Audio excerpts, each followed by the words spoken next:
Oh, Tom, what's happened today? We're looking into our drills today, Owen. You know, we're all into our tools today. Yeah. Right, what do you Shared do? tools and you do anything. It's never the same, you know. That's it, yeah. So, remember this. Look at this for a badly kept article. Oh, good heavens, look. That last list we got. That hat comes in handy for your dusting. That hat is my duster. That's right. The thing is, look at this. They ever had that list before us, look. You know, they weren't really using. Oh my God! Look at the state of it. I'm using any WD-40. No, it needs a good clean up, you know. Remember that's that last list that we actually acquired there. You know that green one there, look. You know. And it's a very good list, but obviously that fish pit has been neglected, you know. So we're trying to get the place tidied up. We're constantly trying to tidy, but we're constantly wrecking too. You know. You know, she's a Harrison Union graduate, 5 foot long, bed on it, with variable speed. Lovely. What's this for jewellery? This is that's for a jeweler for a black walnut fish, and then he's got a now I know we're sitting sideways like that there, and we're sitting up there. There'll be like Olympic type silver rings mounted on it apparently. Yeah. Did you have? And we've laminated up the wood here for the make them because I'm not happy with the finish in that one there. Black walnut is lovely and all, but the end grain let the side down a bit. Yeah. And it's coming round there, somebody working on it, but what we're going to do here is we're going to turn them out of this so the face grain will be continuous. You know, but the secret is good lamination, you know. Right. That was glued up yesterday and we're using a German glue there. Yeah. It's a very good glue. I noticed whenever I was younger, an old man showed me how to test glue, so I test all the glue. And I wouldn't mind to use a glue that's not just. You send away for that glue, Tom? Where is it? Well, you can get it easily enough, you know. It's from the company Worth. They're a German company, you know, but it's a very good glue. And if you're doing something you want it to work, not to fail, you know. You don't want nothing to do with failure, you know. We used to make staircases and use it. And the whole thing about it is we have a fair few cramps on there, you know, and a good joint to start with. That's the secret. So that's what you're going to make. So you've. We're going to make 9 of these here out of this. Right. This rump of black walnut. Finished in 100 mil with a 30 mil dish. Hey Gavin. There's Gavin there. He's come in to. He's come in and he's coming in right there. Thing is, we can maybe through the week we can have a look at how these are coming on. You know, because they'll have to sit in that cramp position probably say Tuesday or 30 hours or something like that, because you're turning them. That glue's drying well, you know. Where weather is favourable at the minute, so we'll do maybe a wee article on lamination. You know. Tell me something, Tom. How long are you at the woodwork? Or I mean, you know, turning and woodwork all together. I'm woodworking since 1966, I think. 1966. And I'm only 38, you know, but life has been very hard, you know. And the thing is, different aspects of woodworking. There was no turning in 1966, you know. The turning seemed to died out and made a comeback, you could say. But the point is, it was carpentry work and building trade work and stuff like that, and workshop work, you know. Tom, just a quick question for you, right? People are interested in this. I know they're interested in woodwork, and this is a woodwork channel. Your martial arts, how long you at it? 1969. It was very busy in the 60s, wasn't it, when you think about it? You were busy. That's when you started out in the martial arts. But I was useless at it, you know. In all honesty, 1969, I kind of was staggering along in it, and then Bruce Lee was on the scene, and one thing and another a few years later, and everybody went kung fu and all, you know what I mean? But like at that time in this area there was no martial arts. You know, you couldn't even buy a white suit. So you were clean useless at that time? Well, I'm not maybe no good at it, but the point of it is, no, you are. I knew You're I being knew modest. I You're not knew being. I was You're no being good. modest. No. I knew I was no good at it, but I got into Maggie Warren conditioning and stuff like that, you know, and the whole point about the white suit brings seriousness into the mind, so you apply yourself and focus easier or something, you know. You could train in ordinary clothes, like, but the whole martial art thing, like, it is an art, and you have to kind of honour it and work, you know, in the right way. It's not. No, I got into it because I felt I had to do something, you know. But you can end up, you know, starting martial arts for different reasons. But then, if you stay with it, your thinking can change too. You know, it's not necessary to stay in the same way of thinking all your life, either, you know. But tell me, how many belts or black belts have you got in the know? I have a few. Apart from the one holding up your trousers. I have a there's a That's brown belt. a brown belt. That's no good. I have a few, but it's not about the belts. Say karate. How many? Well, I only got to 2 in karate because I moved on onto different aspects. What about Aikido? And I got into That's Aikido. two second dan black belt in the karate. Yeah, but I was into Shotokan karate for a while, and then I discovered Oyama Kokushin karate, and it was so mad that it appealed to me. You know, we used to run on our bare feet in the snow and all. You can't do things like that now. You know, that wouldn't be allowed now. You know, we used to run with bare feet in the snow, and we used to run on hard roads, and we ran into a lot of conditioning, and hard training, 1,000 techniques and stuff like that. You know, it was quite tough. You know, but I discovered Aikido then. And I couldn't understand. There's the clock off again. Tom's new clock. I couldn't understand how this old man in Japan was effortlessly doing stuff. You know, that appealed to me. You know, because I thought the wrestling and all. At that time, the wrestling in America was a big scene, but mad. You know, it was all blood and mad.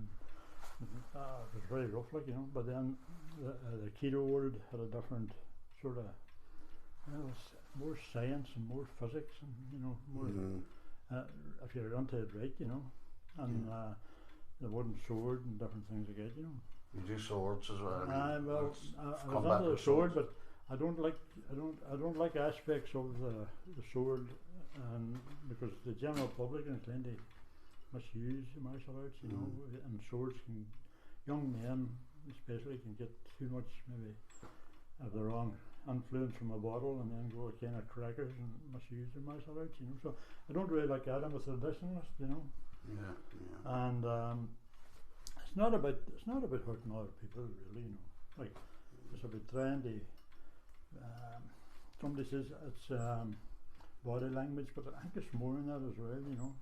It's all these different things, really, you know, and meeting people and getting on them, and you can have a wonderful time, like, you know. Of course, it's self-defense, like, I mean, well, you use it under severe circumstances. You can get into it for that reason, and then become more into martial arts for other reasons, you know. It is a pathway, you know, or a vehicle to sort of discovery and trying to perfect yourself a wee bit, maybe taking the right road, you know. It is wonderful. You know, it is absolutely wonderful, you know. And you meet people, you make friends as well, you know. For 16 years we brought people from all over the world in Gavin there, you know. And it was more his effort than it was mine, really. But it took a lot of doing, and we had a big club, and we had 3 different clubs. There was one in Donegal, there was one in Darien, there was one here in the local dojo. And there was 55 adults. We weren't working with children, it was all adults, you know. And that led to you to really go on with training. The training could be more realistic, you know. You weren't with children's class or such, you know. And we were out and about, and every summer we'd go to different towns and put on demos, do things like that, you know. It was wonderful, you know. Have you met any kind of famous people, Tom, or along your travels? Well, you know, we had a few. We had Rick Clark from America, and he's a professor, like, and his books out, and lots of influence and pressure point techniques and all, you know. And we had Grandmaster Gary Waseninsky, next down over, you know, wonderful man too, and he's still going strong. He's a great advertisement for the mature martial artist, we'll say, you know. Lovely man, and we had Sensei Shane Riley and Tony Heseltine over from the White Rose Aikido in Yorkshire a lot. They were over a lot, you know. For 16 years we brought people over from different things, and we brought Kung Fu. We tried to, you know, include, it's not about what I do, it's about what we all do, you know. We try to be very broad-minded about it, you know. And then we're over in London training and stuff like that, you know, the Hall of Fame, meeting people, and you met interesting people, you know. The whole thing about it is getting out there, and people from the Jiu-Jitsu world, people from the Aikido world, people from Sistema, people from Kung Fu, the whole thing, you know. It's a mixed bag, and you know, it is good. I can't understand why people aren't more maybe open to something like that. Maybe I'm misjudging people there, you know. But I love it. But anything I do it because I love it. It's not because it's not about the financial side of it, you know. It's about the passion for doing it, you know. I know that. I think that you only get out of things what you put into money. Yeah. So if you're doing it for the wrong reasons, for a short fix or something, it's not going to work, you know. And you have to persevere, and you're never going to get it wrong and go back again. And it's 7 times down, 8 times up again. The Japanese thinking, you know what I mean? You know, and life is like that as well. So if you had to give advice to any young people out there, what would you say? I'd say get up and do something. You know what I mean? It doesn't have to be what I do, but get up and do something, and try and be active, and try and realise that there's a world out there. Technology now is brilliant and all that, but unfortunately, you know, I've sometimes met young people. Now, I'm not generalising, and they sit in the room over the computer with junk food, and that's not a good lifestyle, you know. There's a life out there as well, you know, and discover and open up your mind, and get off your butt as well, you know. You have to be active, you know. The whole point about it is do it, be it, see it, and become it, you know. Like, it's a good message, you know. That's a good bit of advice. You mightn't be any good at it to start, but hopefully you'll get better. Well, you will get better, you know. Like, you know the old joke, how do you get to Carnaby Hall? Practice, you know. Somebody said one time, the more I practice, the better I get. Yeah. You know, but then the question is, why do you not practice more, you know? Well, I have a cousin there, and I showed him that video. He showed me with the sword, and he's well impressed. No, he's big into martial arts. Right, and he's Lingnan, but I was showing him when I went over to England, and he was well impressed, like. Do you know what I mean? See, the whole story of martial arts, if you check it all out, no, it wasn't really, especially the karate world. Jason Funakoshi, travelling from Okinawa, like, he was a cultured man. He wasn't a thug, you know what I mean?